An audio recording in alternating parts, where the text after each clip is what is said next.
Hello बच्चों, कैसे हैं आप सभी। उम्मीद करता हूँ बहुत अच्छे हैं और पढ़ाई को अच्छे से कंटिन्यू कर रहे होंगे। क्वेश्चंस पैटर्न देख करके आपको समझ में आ जाएगा कि हम क्वेश्चन ही करेंगे आईआईटी, नीट, डिफेंस, इनके जो भी क्वेश्चंस हैं, है ना, एम्स के क्वेश्चन हो गए या फिर आप किसी लैब असिस्टेंट इनकी एग्ज़ाम दे रहे हैं, ठीक है। तो फिर ये क्वेश्चंस जो हैं वो आपके लिए बहुत इम्पॉर्टेंट होने वाले हैं और अच्छे क्वेश्चंस हैं, बेसिक है और उन्हीं के साथ में इनका एक अपना एक कॉन्सेप्ट है। तो ये आपका कह सकते हैं कि आपकी नॉलेज को और इंक्रीज़ करेंगे, ठीक है। तो सवाल को अच्छे से पढ़िए और अच्छे से सॉल्व करने की कोशिश कीजिए। मैं आपकी हेल्प कर सकता हूँ इसके बीच में, मैं आपको हर बार यही कहता हूँ कि मैं आपकी हेल्प ज़रूर करूँगा अगर आप आगे बढ़ना चाहते हैं, पढ़ना चाहते हैं तो, ठीक है। चलिए पहला सवाल देखते हैं। पहला सवाल जो हमारे सामने है, क्या बोल रहा है कि विद्युत फ्लक्स का एसआई मात्रक होता है। आप सभी को पता होना चाहिए कि विद्युत फ्लक्स का एसआई मात्रक क्या होता है। दो मात्रक होते हैं। क्या भाई, फ्लक्स का एक मात्रक जो हमें पता है वो होता है वोल्ट इंटू मीटर और दूसरा होता है न्यूटन मीटर स्क्वायर प्रति कूलम। दो मात्रक होते हैं, ध्यान में रखिएगा। तो इसमें से जो भी दे रखा है वो देखिए कौन सा है। तो आप देखेंगे कि ये है वेबर नहीं, न्यूटन प्रति कूलम नहीं, volt into meter. C option आपको दिखाई दे रहा होगा। सी इज करेक्ट वन, ठीक है। बात समझ में आई। अगले क्वेश्चन की तरफ डील करते हैं। अगला क्वेश्चन देखिए। अगले क्वेश्चन में क्या बोल रहा है, Q1, Q2, Q3 व Q4 बिंदु आवेश चित्रानुसार स्थित है। आपको दिखाई दे रहा होगा Q1 यहाँ पर है, Q2 यहाँ पर है, Q3 यहाँ पर है, Q4 बाहर है ना। Q4 आवेश जो है वो कहाँ है, बाहर स्थित है बच्चों, ध्यान में रखें। फिर बोल रहा है एस एक आर त्रिज्या का गाउसीय पृष्ठ है। आपको दिखाई दे रहा होगा ये एक गाउसीय पृष्ठ है जिसकी त्रिज्या आर है। गाउस नियम के अनुसार निम्न में से क्या सही है। देखो मैंने आपको पहले बताया था, गाउस में जो फ्लक्स है ना, फ्लक्स फाई, वो डिपेंड करता है इसकी किसके ऊपर, कि इस पृष्ठ के भीतर कितना आवेश है ना, पृष्ठ के भीतर कितना आवेश है। जबकि अगर विद्युत क्षेत्र की बात करें तो विद्युत क्षेत्र निर्भर करता है टोटल आवेश कितना, ठीक है। ये आपको पता होना चाहिए। अगर आप सामने फॉर्मूला देख पा रहे हैं ए, बी और सी में, तो ये ई डॉट डी एस का कॉन्सेप्ट है, ऐसा ही है, ई डॉट डी एस ही है। और ई डॉट डी एस क्या होता है बच्चों, summation Q divided by epsilon not होता है, ठीक है। ई की जगह उन्होंने लिखा E1 plus E2 plus E3, ऐसा ही लिख रहे हैं, ठीक। और अगर आप गौर करोगे, अगर ये ई डॉट डी एस की जगह डी ए दे रखा है ना, और यहाँ पर कुल आवेश कौन सा होना चाहिए, जो पृष्ठ के भीतर है, जो पृष्ठ के भीतर है। इस चीज को ध्यान में रखो, ठीक है। तो इस चीज को अपन ध्यान में रखेंगे कि अगर हमें क्या देखना है बच्चों, फ्लक्स देखना है। क्या देखना है, फ्लक्स देखना है, ई डॉट डी एस देखना है, तो भैया वो तो सिर्फ तीनों आवेशों और एप्सिलॉन नॉट के कारण है। अगर विद्युत क्षेत्र देखना होता तो भैया हम सारे के सारे आवेश लेते, ये सी लेते, ठीक है। लेकिन हमें क्या देखना है, ये तो फ्लक्स के लिए बात कर रहा है ना, गाउस नियम तो फ्लक्स के लिए था, ठीक। तो फिर यहाँ पर बी ऑप्शन आप इसको देख लीजिएगा। क्या भाई, E1 plus E2 plus E3 is equal to क्या, Q1 plus Q2 plus Q3 divided by epsilon not, ठीक है। ये ध्यान में रखना क्योंकि अभी हम फ्लक्स की बात कर रहे हैं, ठीक है। चलिए आगे देखिए, आगे क्या है। आगे नेक्स्ट क्वेश्चन 15 और 16 आपको दिखाई देगा। देखो 15 क्या बोल रहा है, गाउस का नियम लागू नहीं होता। कहाँ लागू नहीं होता, जहां कूलॉम का नियम लागू नहीं होगा वहां गाउस का नियम भी लागू नहीं होगा, ध्यान में रखिए, पहला। दूसरा आप क्या कह सकते हैं कि जहां व्युत्क्रम वर्ग नियम लागू है वहां गाउस का नियम लागू है। जहां व्युत्क्रम वर्ग नियम लागू नहीं होता वहां गाउस का नियम भी लागू नहीं होता, ध्यान में रखो, ठीक है। तो यहाँ पर अगर आप देखेंगे तो अपन तो एकल चुंबकीय ध्रुव के लिए विद्यमान होता है। देखो क्या बोल रहा है, यदि चुंबकीय एकल ध्रुव विद्यमान हो तो गाउस का नियम बच्चों हम द्विध्रुव के लिए यूज करते हैं चुंबकीय क्षेत्र में, और वो 0 के बराबर आता है, वो आगे आप पढ़ोगे, ठीक है। एकल ध्रुव होता तो भी हम देखते, लेकिन वो एकल ध्रुव चुंबक में होता ही नहीं। खैर वो आगे की बात है, छोड़ दो। व्युत्क्रम वर्ग नियम पूर्णतः सत्य नहीं होता, ये बिल्कुल सही है। व्युत्क्रम वर्ग नियम अगर पूर्णतः सत्य नहीं हो तो फिर ये बात समझिएगा, जहाँ व्युत्क्रम वर्ग नियम नहीं है वहाँ गाउस का नियम भी नहीं है। ठीक है, आगे देखिए 16 क्या बोल रहा है। यदि किसी बंद पृष्ठ से अंदर की ओर तथा बाहर की ओर विद्युत फ्लक्स न्यूटन मीटर स्क्वायर प्रति कूलाम इकाइयों में क्रमशः इतना दे रखा है। अंदर की ओर और बाहर की ओर, अंदर आता हुआ फ्लक्स इतना, अंदर आता हुआ फ्लक्स मैं लिख सकता हूं फाई और आई। फाई आई की वैल्यू कितनी है 8 × 10⁻³ वोल्ट मीटर लिख लेते हैं, मात्रक तो ये भी है। और बाहर की ओर जाता हुआ आउटसाइड कितना है 4 × 10⁻³ वोल्ट मीटर लिख लेते हैं। ठीक है तो पृष्ठ के अंदर कुल आवेश होगा। आपको कुल आवेश ज्ञात करना है पृष्ठ के भीतर, बहुत इजी है। पहले तो कुल फ्लक्स निकालो, तो हमने बोला कुल flux phi is equals to क्या होना चाहिए, फाई होना चाहिए बच्चों। देखो phi i plus phi out, है ना, अंदर आता हुआ फ्लक्स प्लस बाहर जाता हुआ फ्लक्स। लेकिन ये बात ध्यान में रखो, जो भी अंदर आता हुआ फ्लक्स होता है वो हमेशा कैसा होता है, ऋणात्मक होता है, और बाहर जाता हुआ फ्लक्स हमेशा धनात्मक होता है। तो ये कितना लिखा जाएगा, ये लिखा जाएगा 8000, उसको 8000 लिख सकते हैं ना, माइनस का और प्लस का क्या बच्चों 4000। तो कितना मिलेगा आपको 4000 ही मिलेगा क्या फ्लक्स, 4000 वोल्ट मीटर। ठीक है, ये क्या है फ्लक्स है। अगर फ्लक्स है तो फ्लक्स को क्या लिख सकता हूं, summation Q divided by epsilon not लिख सकते हैं। तो क्या आएगा बच्चों, देखो 4000 के बराबर हुआ ये तो फिर summation q is equals to क्या हो जाएगा 4000 और एप्सिलॉन नॉट। ठीक है, चलो एक दिक्कत है क्या, एक गलती है, बताओ भाई। माइनस का 8000 है प्लस का 4000 है, तो यहाँ पर माइनस नहीं आना चाहिए क्या, यहाँ पर भी माइनस नहीं आएगा क्या, यहाँ पर भी माइनस आएगा ना। बात समझ में आ गई, ये चीज़ आपको ध्यान में रखनी पड़ेगी, इस चीज़ को आपको ध्यान में रखना पड़ेगा। तो summation q is equals to कितना हो गया 4000 एप्सिलॉन नॉट, वो भी माइनस का 4000, ये देखो ये रहा, वो भी माइनस का। डी ऑप्शन दिखाई दे रहा है, D is the correct one. ठीक है, चलो आगे चलते हैं नेक्स्ट क्वेश्चन की तरफ। देखो 17वां सवाल क्या बोल रहा है, एक आवेश Q को घन के केंद्र पर रखा गया है, घन के प्रत्येक पृष्ठ से गुजरने वाला फ्लक्स होगा। ये अब बेसिक सवाल हो चुका है, केंद्र पर आवेश है घन के, तो फिर एक फलक से, एक वर्ग से या एक पृष्ठ से कितना 1/6वां भाग होगा। ये बहुत ज़्यादा बेसिक हो गया भाई, डी ऑप्शन आएगा। आगे देखो, यदि एक गोलीय चालक किसी बंद पृष्ठ के बाहर निकलता हुआ है, बंद पृष्ठ के बाहर निकलता हुआ है, तो पृष्ठ से निर्गत कुल फ्लक्स क्या होगा। भाई गाउस का नियम लगाओ, भाई गोलीय चालक के लिए गाउस का नियम लगाओ। कुल फ्लक्स क्या होता है 1/एप्सिलॉन नॉट गुणा पृष्ठ द्वारा घेरा गया आवेश, यही होता है क्या गाउस का नियम। ए आएगा, कहीं कोई दिक्कत ही नहीं थी इसमें। चलो आगे देखो,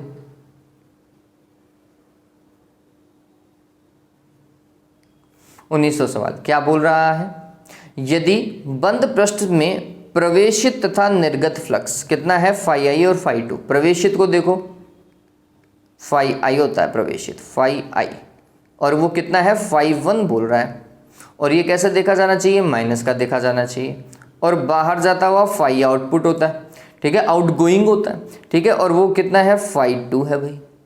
तो फिर पृष्ठ के अंदर विद्युत आवेश, अभी थोड़ी देर पहले सॉल्व किया था क्या, पहले तो कुल फ्लक्स निकालो। कुल फ्लक्स क्या होगा, इन दोनों का जोड़, तो मतलब माइनस का तो फाई 1 और प्लस का क्या बच्चों फाई 2, क्लियर है।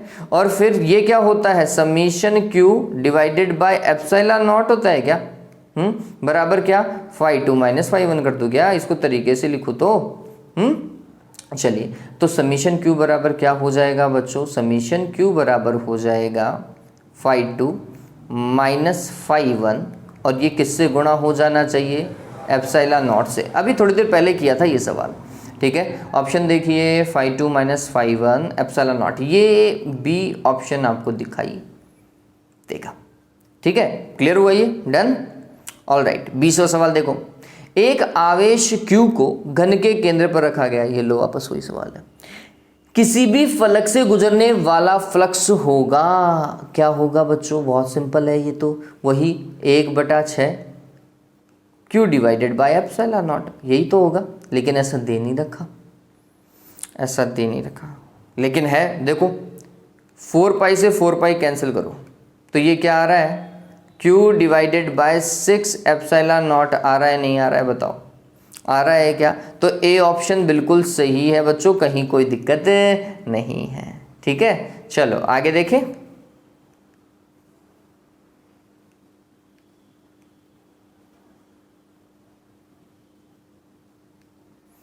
इक्कीसवां सवाल देखें।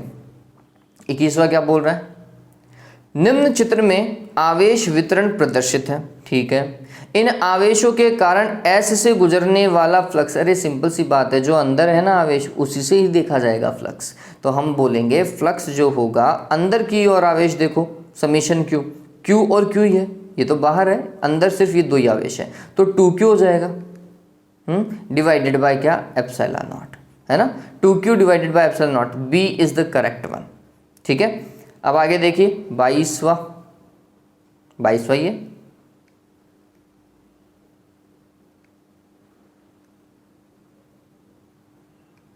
क्या बोल रहा है वो देखो, बोल रहा है कि चित्र में गोलीय तल या गौसीय तल एवं इस पर वितरित आवेश दिखाया गया है। बिल्कुल ठीक बात है ना, ऐसा Q1 और Q1 ऐसा दिखा रखा है, Q2 दिखा रखा है। तल पर विद्युत क्षेत्र के फ्लक्स के लिए बताएं कि विद्युत क्षेत्र किस कारण से उत्पन्न होगा। क्या फालतू की रामायण दे रखी है, सीधा सीधा नहीं बोल सकता था, सवाल IIT का है तो सीधा सीधा क्यों बोलेगा, है ना। वो सिर्फ इतना ही बोल रहा है कि आपको ये जो भी प्रश्न दिखाई दे रहा है इसमें 2 आवेश अंदर हैं, 1 आवेश बाहर है। ठीक है, अब बोल रहा है कि ये जो आपको गाउसीय तल दिखाई दे रहा है इसके किसी बिंदु पर विद्युत क्षेत्र किसके कारण उत्पन्न होगा। तो सीधी सी बात है, सभी आवेशों के कारण। विद्युत क्षेत्र सभी आवेशों के कारण होता है, विद्युत फ्लक्स जो अंदर है उसी के कारण होता है।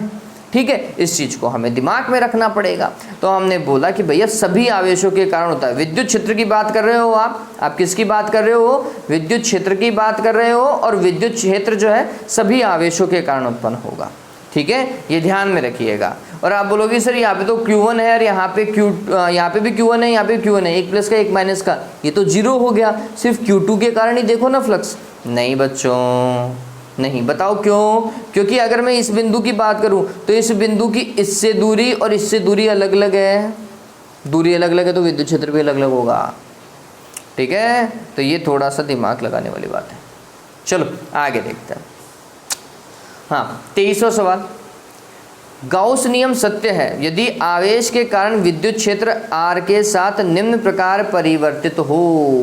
देखो वापस से, गाउस का नियम सत्य है कूलाम के नियम के लिए या फिर व्युत्क्रम वर्ग नियम के लिए। व्युत्क्रम वर्ग नियम क्या बोलता है कि कोई भी राशि x y z जो भी राशि है वह r के वर्ग के व्युत्क्रमानुपाती चलनी चाहिए। r के वर्ग के व्युत्क्रमानुपाती मतलब r की घात -2 के समानुपाती, यही है ना, ये बात ध्यान में रखिएगा। तो विद्युत क्षेत्र जो है, e की जगह विद्युत क्षेत्र कर दो, विद्युत क्षेत्र जो है वो r के इसके क्या होना चाहिए, साथ में परिवर्तित होना चाहिए, r की घात -2 के साथ में परिवर्तित होना चाहिए, ध्यान में रखिएगा। अच्छा सवाल है ये।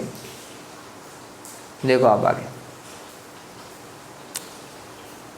24 क्या बोल रहा है, पानी से भरे एक गोले के अंदर विद्युत द्विध्रुव उत्तर दक्षिण दिशा में रखा जाता है। कौन रखा गया है बच्चों, विद्युत द्विध्रुव रखा गया है ना। कौन सा कथन सत्य है, अब पहले तो ये बताओ, विद्युत द्विध्रुव के कारण क्या फ्लक्स होगा, नहीं होगा। क्यों, क्योंकि विद्युत द्विध्रुव में जितना प्लस का Q आवेश है उतना ही माइनस का Q आवेश है, कुल आवेश कितना 0, तो फ्लक्स भी कितना 0, ये बात ध्यान में रखना। विद्युत द्विध्रुव से संबंधित फ्लक्स शून्य ही होता है। ठीक है, पहला केस फ्लक्स शून्य है, इसके 2 मतलब हो सकते हैं। क्या, एक तो E और dA या ds दोनों एक दूसरे के लंबवत हैं, या फिर जितना फ्लक्स आ रहा है उतना का उतना फ्लक्स जा भी रहा है, तो जितना माइनस का फ्लक्स है उतना प्लस का फ्लक्स है, तो कुल फ्लक्स शून्य हो गया। ठीक है, ये बात ध्यान में रखिएगा। तो हमने देखा गोले के भीतर विद्युत फ्लक्स आ रहा है, ठीक है, गोले के बाहर विद्युत फ्लक्स जा रहा है, हाँ, जितना विद्युत फ्लक्स गोले की तरफ आ रहा है उतना ही विद्युत फ्लक्स बाहर भी जा रहा है, बिल्कुल सही, सी ऑप्शन बिल्कुल सही है, जितना आ रहा है उतना ही जा रहा है, फ्लक्स जीरो है ना, तो जितना आ रहा है उतना ही जा रहा है, ध्यान में रखिएगा बच्चों। अगला सवाल देखो, 25वां सवाल क्या बोल रहा है, दो अनंत समतल एवं समांतर चद्दरों के बीच डी दूरी है, ये लो मानो ऐसा, दो अनंत एवं समांतर चद्दरों के बीच की दूरी कितनी है, डी है। फिर क्या बोल रहा है, उन पर बराबर एवं विपरीत आवेश का पृष्ठ घनत्व है, मतलब अगर इसके पास में प्लस का क्यू है तो इसके पास में माइनस का क्यू, मतलब अगर इसका सिग्मा प्लस का तो इसका सिग्मा कैसा मानूं, माइनस का मानूं।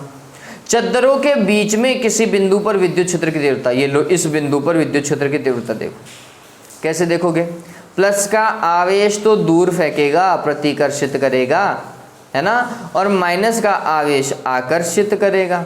दो विद्युत क्षेत्र हैं, एक है E1 और दूसरा है E2, ठीक है, और दोनों विद्युत क्षेत्रों की दिशा क्या है, समान है, दोनों विद्युत क्षेत्रों की दिशा समान है, ध्यान में रखिएगा। तो परिणामी विद्युत क्षेत्र अगर परिमाण में देखूं तो E1 प्लस E2 होगा, ठीक है, परिमाण की बात कर रहा हूं, सीधा जोड़ना ही है, ठीक। किसी भी चद्दर के कारण विद्युत क्षेत्र होता है सिग्मा बटा 2 एप्सिलॉन नॉट, तो पहली चद्दर के कारण सिग्मा बटा 2 एप्सिलॉन नॉट, दूसरी के कारण भी कितना, सिग्मा बटा क्या बच्चों, 2 एप्सिलॉन नॉट, और बीच में क्या प्लस, कितना आएगा रे, सिग्मा बटा एप्सिलॉन नॉट, ठीक है, ये बिल्कुल सही है, सिग्मा बटा एप्सिलॉन नॉट।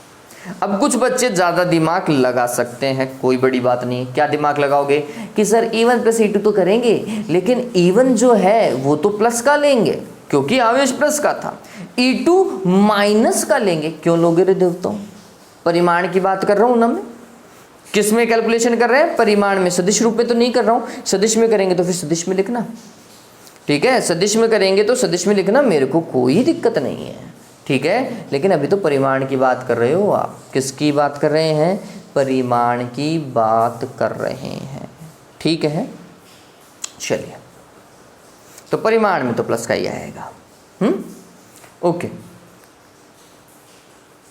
और सदिश रूप में लिखते थे तो भी आई कैप ही लिखते हर केस में।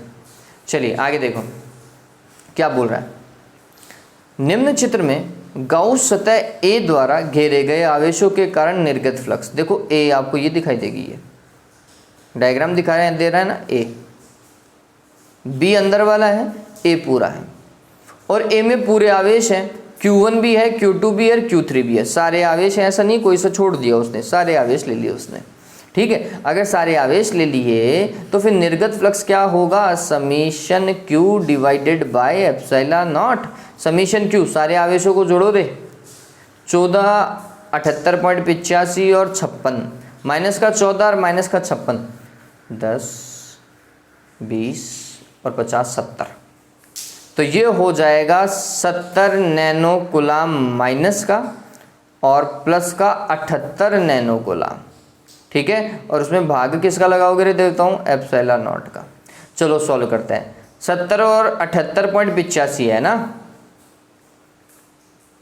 चलो कितना हो जाएगा, 8.85 हो जाएगा, ये लो कैलकुलेशन इजी हो गई, गुणा नैनो 10 की घात -9 कूलाम, ये तो चलो छोड़ो बाद में देखेंगे इसको। एप्सिलॉन नॉट कितना होता है, 8.85 गुणा 10 की घात -12, ये लो रामायण खत्म हो गई क्या, ये ऊपर जाओ सॉल्व करो, कितना आएगा, 10 की घात 3 बैठेगा रे देवता हूँ, है ना, क्या न्यूटन मीटर स्क्वायर प्रति कूलाम या फिर वोल्ट मीटर, है ना, 1000 बैठेगा, वो भी प्लस का, मात्रक देखिएगा ए ऑप्शन से सही बैठ रहा है, न्यूटन मीटर स्क्वायर प्रति कूलाम, सी की पावर -1 दे रखिए, यही बिल्कुल सही है, ये नीचे वाला सही नहीं है, मान तो बिल्कुल सही है, मात्रक गलत है, ठीक है, बात समझ में आ गई, 26वां क्लियर। चलो यही सवाल थे आपके किसके, विद्युत फ्लक्स के और गाउस से रिलेटेड। उम्मीद करता हूँ ये चीज़ आपको अच्छे से समझ में आई होगी। चलिए आज के लिए इतना ही बच्चों, have a good day, take care.